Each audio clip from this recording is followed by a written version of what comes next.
오늘 본문은 누가복음의 본격적인 시작입니다. 지난 시간 누가는 왜 복음서를 쓰는지에 관해 말해 주었습니다. 바로 데오빌로에게 예수님에 대한 복음이 얼마나 확실한 것인지를 알려주려고 쓴다고 했습니다. 그런데 누가는 예수님의 이야기로 바로 들어가지 않습니다. 예수님의 탄생이 이야기보다 먼저 누구의 얘기를 꺼냅니까? 그렇죠. 오늘 말씀해 보니까 세례 요한의 탄생 예고 이야기입니다. 왜 그렇습니까? 세례 요한은 예수님 앞에 먼저 와서 주의 길을 준비하는 사람이기 때문에 그렇습니다.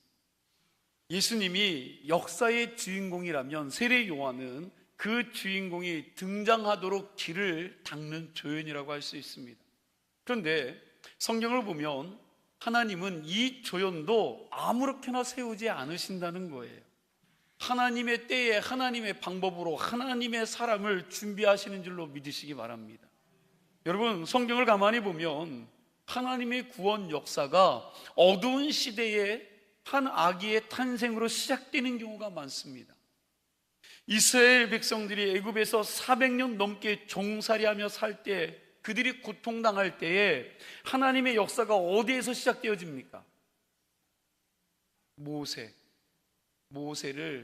여러분, 모세라는 아기를 탄생으로 시작이 되어지죠. 사사시대의 이스라엘이 영적으로 무너지고 각자 자기의 소견대로 살아갈 때에 하나님은 어디서부터 일하십니까?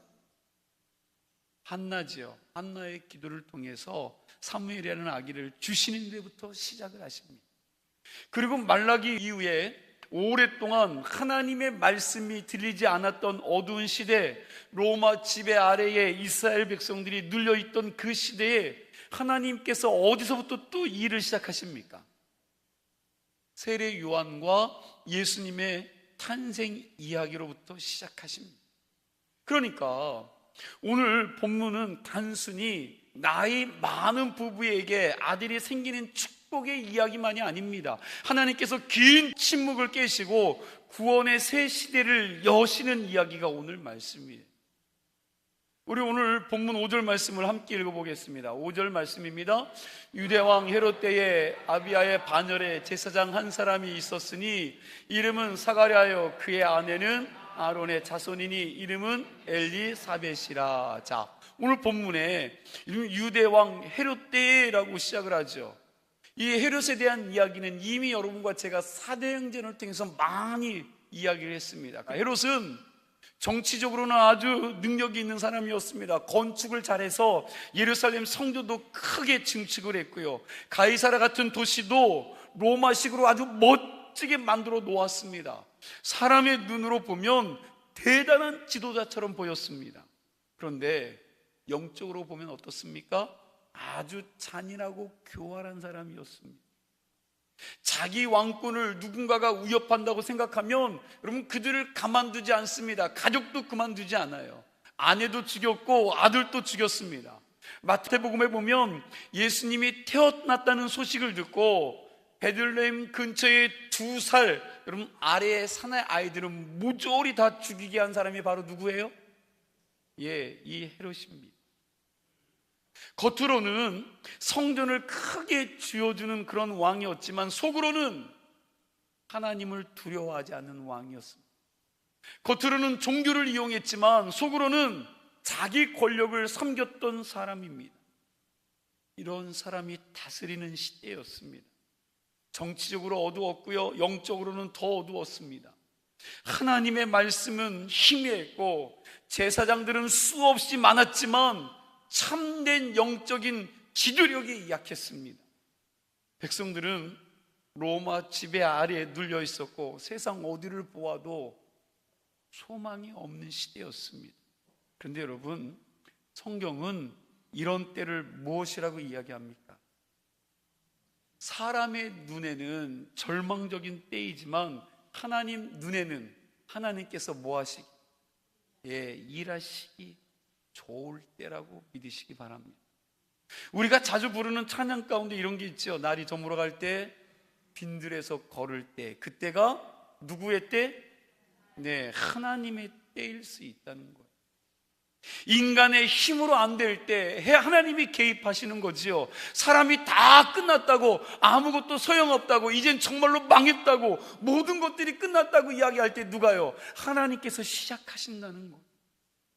오늘 우리가 사는 시대도 그렇습니다. 세상을 보면 답답한 일이 너무너무 많아요. 정치적으로, 경제적으로 너무나도 어렵고 힘들 때를 살아가고 있습니다. 물가는 오릅니다. 젊은 사람들은 결혼하고 출산이 너무나도 부담스러운 거죠. 나라가 안팎으로 서로 갈등 가운데 싸우며 많은 어려움을 겪고 있습니다. 교회도 예전 같지 않다고 말을 합니다. 교인 수가 줄고 다음 세대들이 약해져 가고, 여러분 개척이 어렵고 부흥이 어렵다고들 말을 합니다. 근데 여러분, 믿음의 사람은 세상이 어렵고 절망스러워도 여러분 그 안에 갇혀 있을 수가 없다는 거예요. 왜냐하면 하나님은 어려운 시대마다 당신의 사람들을 준비하셨기 때문인 줄로 믿으시기 바랍니다. 애굽에서 종살이하던 그들이 하나님 앞에 부르짖을 때 누구를 준비하셨어요? 모세를 준비하셨고요, 사무엘을 준비하셨고, 선지자들을 준비하셨고, 종교개혁 시대에는 루터와 웨슬리 같은 사람들을 준비하셨습니다. 오늘 본문에도 하나님은 헤롯의 시대의 한가운데에 사가랴와 누구요? 엘리사벳을 준비하고 계셨습니다. 사가랴가 누굽니까? 오늘 본문 5절의 말씀에 보니까 아비야 반열의 제사장 한 사람이라고 말씀하고 있어요. 이 말을 이해하려면 구약의 제사장 제도를 조금 여러분과 제가 알아야 됩니다. 처음 제사장이 누구요? 성경에? 그렇죠, 아론입니다. 아론에게는 네 아들이 있었는데 나답과 아비후는요, 하나님 앞에 잘못된 불을 가지고 제사를 드리다가 죽었습니다. 그래서 엘르아살과 이다말의 후손들이 제사장 직분을 이어갔습니다. 그런데 시간이 지나 다윗 시대가 되자 제사장 수가 너무나도 많아졌습니다. 그래서 다윗이 이 제사장들을요 24반열로 나누었습니다. 이게 역대기상 24장에 나오는 내용인데, 여러분 그중 8번째 반열이 아비야의 반열입니다. 그러니까 사가랴는 아론의 후손이고 아비야의 반열에 속한 제사장이었습니다. 제사장들은 자기 반열의 순서가 되면 예루살렘 성전으로 올라가서 봉사를 했습니다. 그런데 8절과 9절 말씀에 보면 사가랴에게 아주 특별한 일이 생겨요. 우리 함께 읽겠습니다. 마침 사가랴가 그 반열의 차례대로 하나님 앞에서 제사장의 직무를 행할새 제사장의 전례를 따라 제비를 뽑아 주의 성전에 들어가 분향하고, 자, 사가랴가 제비 뽑아 성전에 들어가서 뭘 하게 됐어요? 예, 분향하게 된 것입니다. 여러분, 이 분향하는 일은요 아무나 하는 일이 아닙니다. 당시 제사장의 수가 아주 많았습니다. 한 반열의 수만 생각해도, 한 반열의 제사장 수만 생각해봐도 수백 명의 제사장이 있었던 것입니다. 그런데 성소 안에 들어가서 분향하는 일을 하는 사람은 몇 명입니까? 예, 단 한 사람이에요. 한 사람이 맡아서 합니다. 평생 한 번 있을까 말까 한 영광스러운 일이었습니다. 스가랴가 젊었을 때부터 얼마나 이 일을 사모했겠습니까? 제사장이라면 좀 한 번쯤 이 일을 하고 싶었을 거예요. 그래서 이 스가랴가 하나님 앞에 기도했을 것입니다. 사가랴가 기도했을 거예요. 하나님, 나도 한번 성전에 들어가서 분향할 수 있는 기회를 주십시오.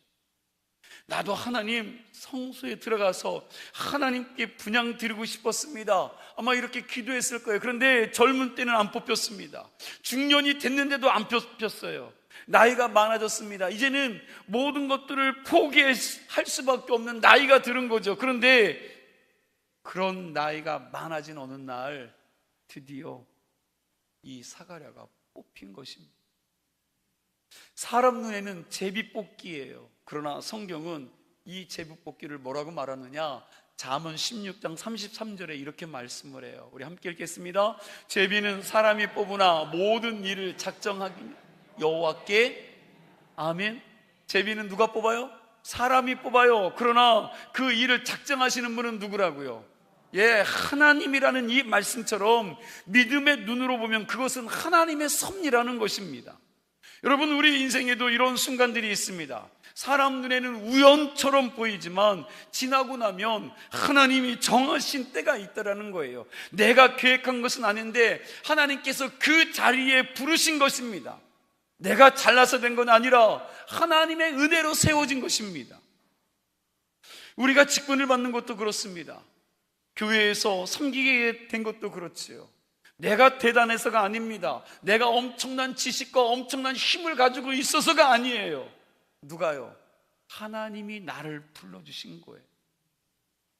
세상에 나보다 말 잘하는 사람 더 많고요, 실력 있는 사람들도 더 많고요, 인품 좋은 사람들이 너무나도 많습니다. 그런데 하나님이 부족한 나를 부르셔서 교회의 성도로 삼으시고 섬기게 하셨다면 이게 얼마나 감사한 일입니까? 나를 직분자로 세우시고 하나님이 거룩한 리더도 세우셨다면 여러분, 그거만큼 감사한 일이 어디에 있어요? 이 마음이 있어야 직분이 은혜가 되는 겁니다. 이 마음이 있어야 무슨 일을 하든 무슨 봉사를 하든 그 안에 기쁨이 되는 겁니다.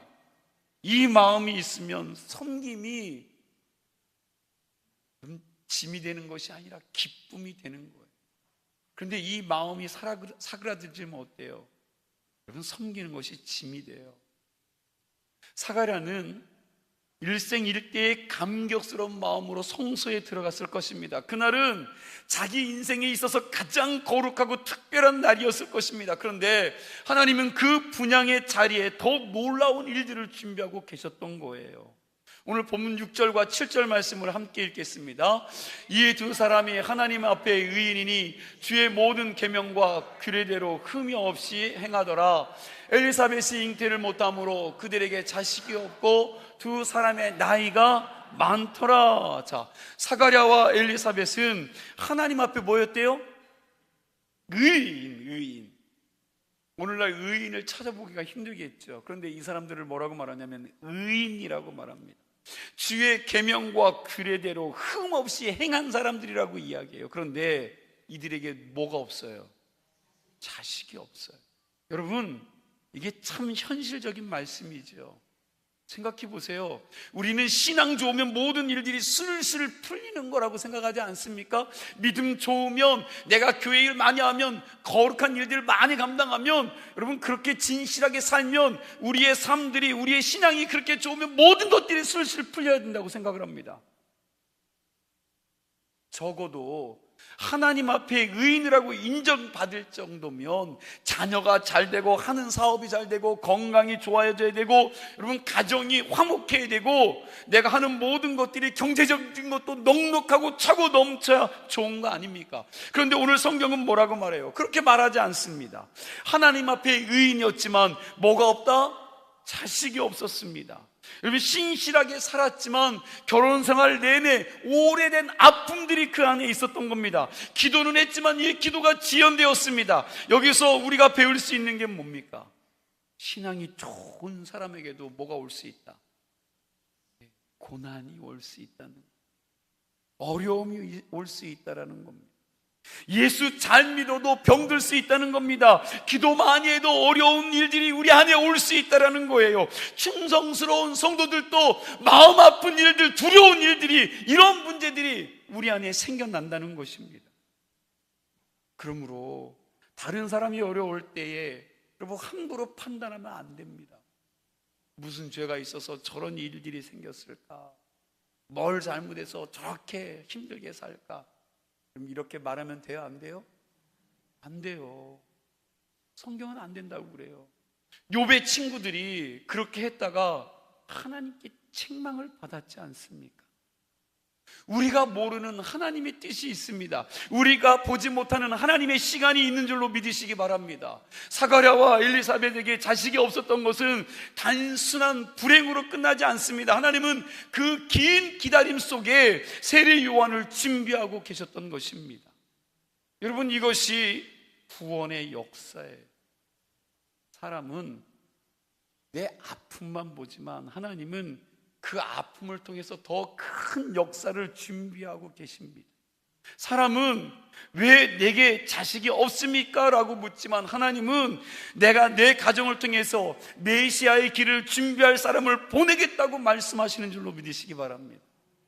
내가 보기에는 늦은 응답인데 하나님 보시기에는 정확한 때일 수 있다는 거예요. 내가 보기에는 분명히 결핍이고 부족한 그릇인데 하나님 보시기에는 사명을 담을 만한 그릇이 그 안에 준비되어 있다는 겁니다. 내가 보기에는 수치인데 하나님 보시기에는 은혜이고 영광이 될 수 있다는 거예요. 10절 말씀입니다. 우리 10절 말씀, 여러분, 사가랴가 성소 안에서 분향할 때에 여러분 온 백성들은 밖에서 뭐 했다고요? 기도하고 있었습니다. 분향은 백성들의 기도를 상징합니다. 향이 하나님께 올라가듯이 이 백성들의 기도가 하나님께 올라가는 것입니다.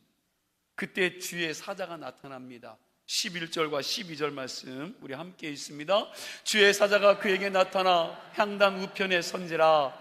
사가랴가 보고 놀라며 무서워하니. 생각해 보세요. 사가랴가 얼마나 놀랐겠습니까? 평생 한번 들어갈까 말까 한 성소에 들어갔는데 거기에 누가 있어요? 하나님의 천사가 딱 서 있는 거예요. 이건 심장이 멎을 일이에요. 여러분, 우리식으로 말하면 이런 겁니다. 깜깜한 새벽에 여러분 새벽기도 드리려고 성단에 와서 하나님 앞에 혼자 기도하고 있는데 갑자기 강대상 옆에 누가 있는 거예요? 천사가 서 있어요. 그럼 여러분 어떻게 해야 돼요? 여러분, 우리 믿음 좋은 사람들은 할렐루야 해야죠. 주님이 임하셨다 그래야 되는데 어때요? 아이고, 깜짝 놀라 주저앉고 쓰러질지도 몰라요. 그죠? 할렐루야보다 두려워서 떨 겁니다. 오늘 여러분 이 사가랴도 뭐래요? 놀라서 무서워했다라고 성경은 말합니다. 그런데 그때 천사가 말합니다. 13절 말씀이에요. 우리 함께 읽어볼까요? 13절. 천사가 그에게 이르되 사가랴여 무서워하지 말라. 너의 간구함이 들린지라. 내가 내 아내 아들 낳아 주리니 그 이름을 요한이라 하라. 너의 뭘 들었대요? 그렇죠, 간구함, 다시 말하면 기도를 들은지라. 여러분, 이 말씀이 얼마나 큰 은혜입니까? 사가랴와 엘리사벳은 오랫동안 기도했습니다. 그런데 아무런 응답이 없었습니다. 세월이 흘렀습니다. 나이가 많아졌어요. 이제는 인간적으로 여러분 가능성이 없어. 가능성. 여러분, 인간으로서 더 이상 아이를 가질 가능성이 있다 없다? 여러분 없어졌습니다. 그런데 하나님이 말씀하시는 거 뭐예요? 뭐라고? 너의 간구함이 들렸다. 하나님께서 너의 간구함을 들었다는 겁니다. 하나님은 늦게 드린 것이 아닙니다. 이미 그들의 기도를 듣고 계셨던 거예요. 다만 하나님의 때가 있었던 거예요. 우리의 때가 아니라 하나님의 때입니다. 우리의 기도는 여러분 응답이 늦어지면 하나님이 안 들으신다고 생각을 합니다. 그런데 오늘 본문 말씀을 보니까 하나님이 들어야 안 들어요? 하나님은 들으십니다. 우리의 탄식도 들으시고 우리의 울음도 들으시고 우리가 말을 다 하지 못할 그러한 마음까지도 그 하나님은 다 알고 계신다는 거예요. 입으로 표현을 못할 그런 아픔까지도 그분은 다 듣고 계신다는 거예요. 다만 하나님은 우리의 시간표에 묶이지 않는 분인 줄로 믿으시기 바랍니다. 내 시간표에 묶이는 분이 아니에요. 우리는 빨리 응답되기를 원하지만 하나님은요 가장 합당한 때에 응답하시는 분이라는 겁니다. 그리고 우리가 구한 것보다 훨씬 더 큰 것으로, 온전한 것으로 응답하신다는 사실이에요. 사가랴와 엘리사벳은요 아들 하나를 구했을 것입니다. 그런데 하나님은 단순한 아들이 아니라 여자가 낳은 자 중에 이보다 더 큰 자가 없다는 평가를 받는 누구요? 세례 요한을 주셨습니다. 부모에게 기쁨이 되는 아들을 넘어서 이스라엘을 하나님께 돌아오게 할 선지자들을 그에게 주신 줄로 믿으시기 바랍니다. 여러분, 이것이 하나님의 응답입니다. 우리는 작은 응답을 구하는데 하나님은 더 큰 것으로 더 큰 일을 준비하고 계실 때가 있다는 거예요. 그러므로 사랑하는 성도 여러분, 낙심하지 마시기 바랍니다. 응답이 늦다고 여러분 기도를 멈추지 마세요. 하나님은 응답하시기 위해서 지금도 우리의 기도를 듣고 계시는 줄로 믿습니다. 천사는 아들의 이름까지 알려줘요. 뭐라고요? 그 이름을 요한이라 하라. 요한이라는 이름의 뜻이 뭡니까? 여호와는 은혜로우시다라는 뜻이에요. 여호와는 은혜로우시다. 그 아이의 이름 자체가 메시지입니다. 메시지. 하나님은 은혜로우시다. 하나님은 잊지 않으신다. 하나님은 때가 되면 일하신다. 이런 메시지가 그 요한이라는 이름 안에 있다라는 거예요. 우리 14절과 15절 본문, 이 아이가 어떤 사람이 될지에 대해서 나오는데 함께 읽어보겠습니다.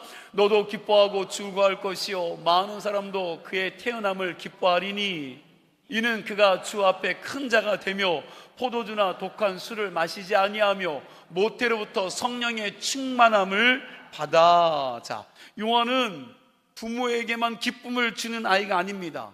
누구에게? 많은 사람에게 기쁨이 되는 아이입니다. 하나님 앞에서 큰 자가 될 아이인 줄로 믿으시기 바랍니다. 여러분, 세상에서 큰 자와 하나님 앞에서 큰 자는 같을까요? 다를까요? 달라요. 여러분, 세상의 큰 자는 누구예요?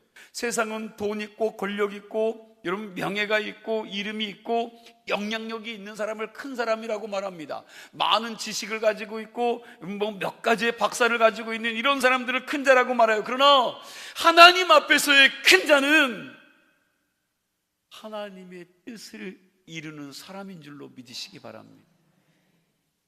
하나님 뜻을 이루는 사람. 아멘입니까? 세례 요한은 남들이 부러워할 만한 왕궁에서 살지 않았습니다. 좋은 옷을 입고 편안하게 산 사람이 아닙니다. 이는요 광야에서 살았어요. 먹는 것도 보면 메뚜기와 석청을 먹었습니다. 사람들 눈에는 별난 사람이었습니다. 요즘 같아서 저 사람 왜 저렇게 사나 할 수 있습니다. 그런데 예수님은요 여자가 낳은 자 중에 여러분 세례 요한보다 큰 이가 없다라고 말씀하십니다. 왜 그렇습니까? 그는 예수 그리스도의 길을 준비했기 때문입니다. 자기를 드러내지 않고 그리스도를 드러냈기 때문인 줄로 믿으세요. 그는 흥하여야겠고 나는 뭐 해야 돼요? 쇠하여야 하리라는 삶을 살았기 때문에 그렇습니다.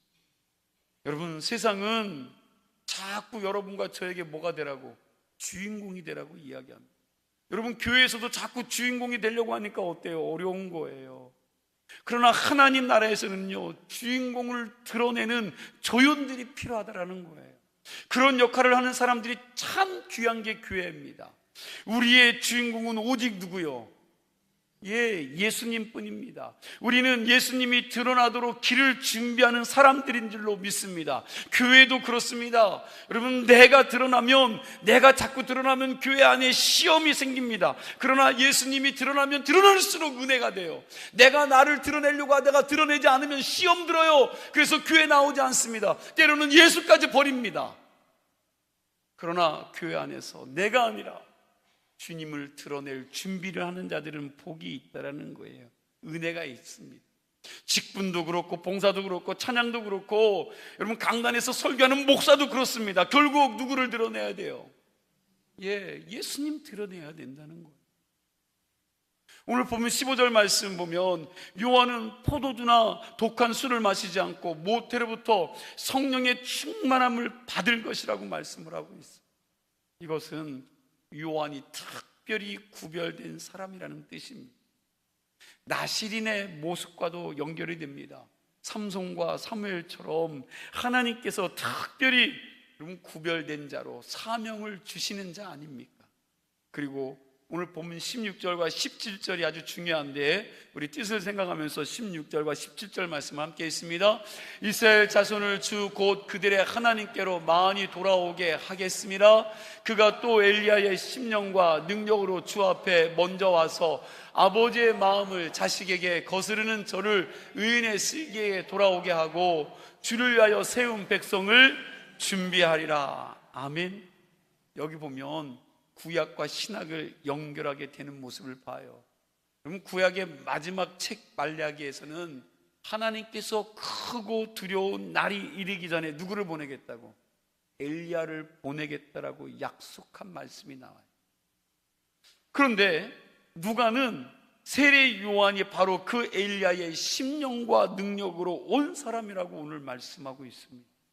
세례 요한은 구약의 마지막 예언과 신약의 시작을 연결하는 사람입니다. 그는 자신이 주인공이 아님을, 그리고 메시아가 아님을 분명하게 알고 있었던 사람입니다. 자신의 사명은 단지 메시아를 가리키는 이 손가락 같은 역할일 뿐이라는 것을 자기 인식을 분명히 했던 사람이 세례 요한입니다.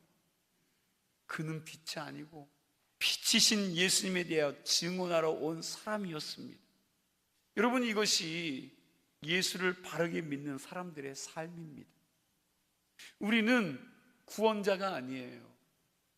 여러분, 자꾸 여러분과 저는 교회 안에서도 어딜 가든지 주인공이 되려고 하는데, 여러분과 저는 여러분 구원자가 아니라는 겁니다. 우리는 사람을 살릴 능력이 없습니다. 그러나 구원자이신 예수 그리스도를 가리킬 수는 있습니다. 내 가족에게, 내 이웃에게, 내 친구에게 예수님이 길이다, 예수님이 소망이다, 예수께 돌아오면 산다라고 말할 수는 있지 않습니까? 세례 요한의 사명은 사람들을 하나님께로 돌아오게 하는 것인 줄로 믿으시기 바랍니다. 오늘 교회의 사명도 마찬가지예요.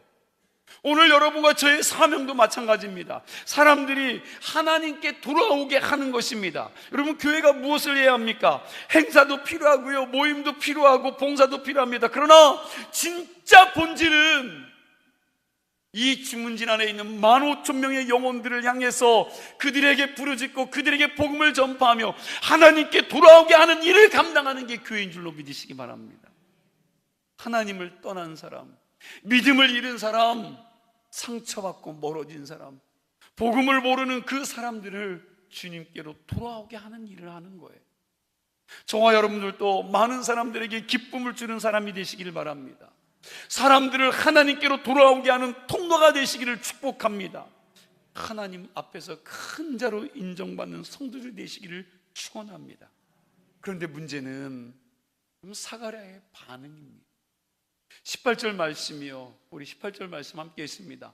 사가랴가 천사에게 이르되 내가 이것을 어떻게 알리오? 내가 늙고 아내도 나이가 많으니이다.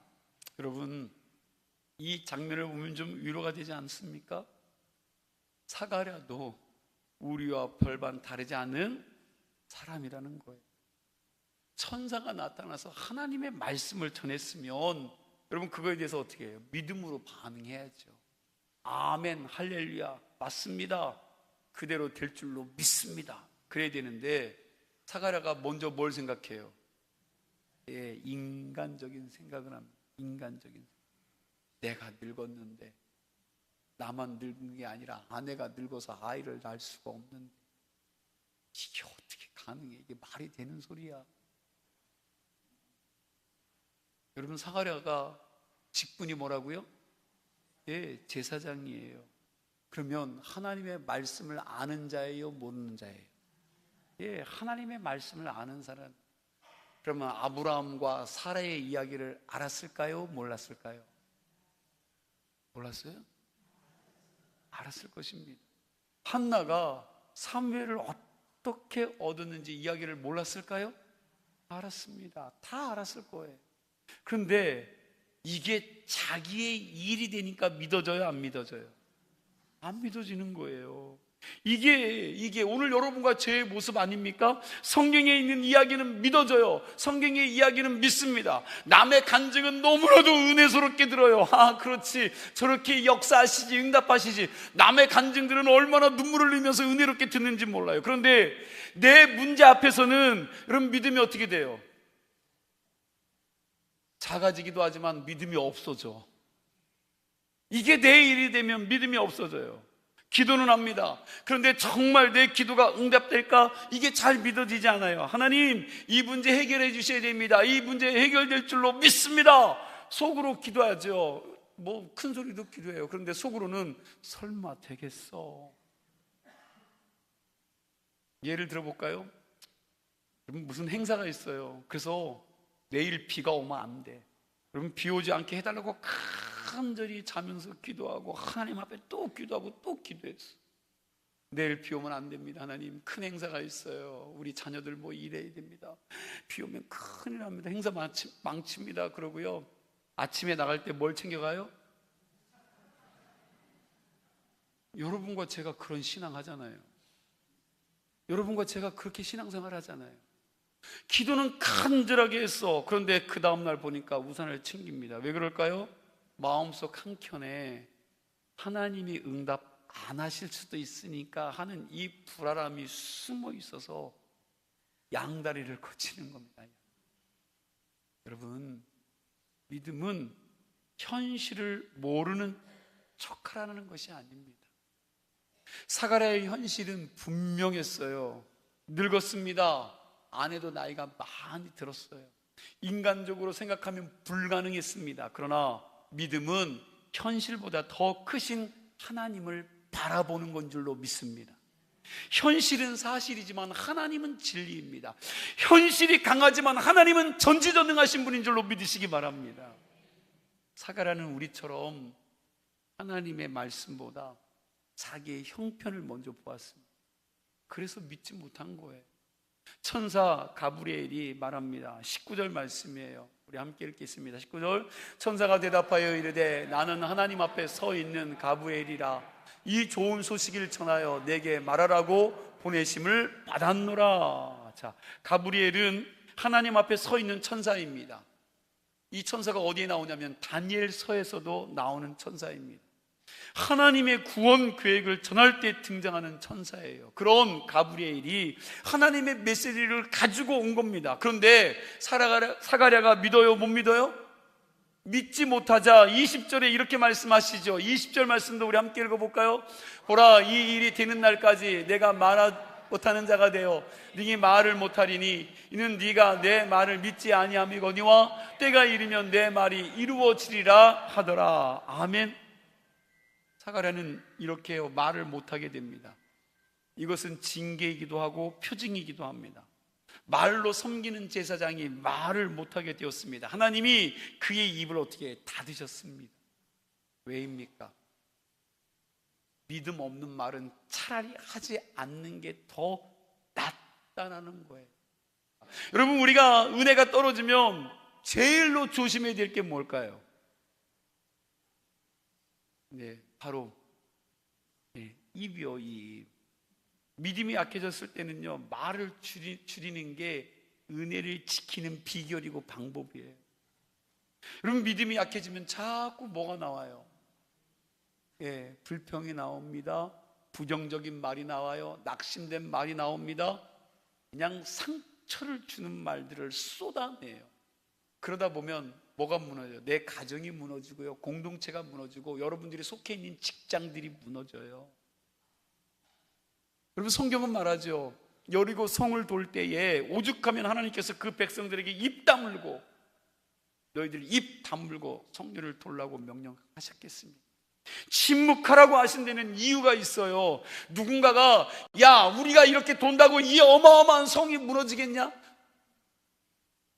여러분, 그렇게 말하고 싶은 사람이 있었을까요? 있었을까요? 아주 그냥 이거 못 참아갖고, 오늘 설교 끝나고도 못 참아갖고, 하나님이 아신 거예요. 그렇게 시작하면 주변 사람들까지 믿음이 무너지고 공동체가 무너질 걸 아시고 하나님께서 그들의 입을 닫게 하신 줄로 믿으시기 바랍니다. 여러분, 우리의 입술이 믿음의 입술이 되기를 바랍니다.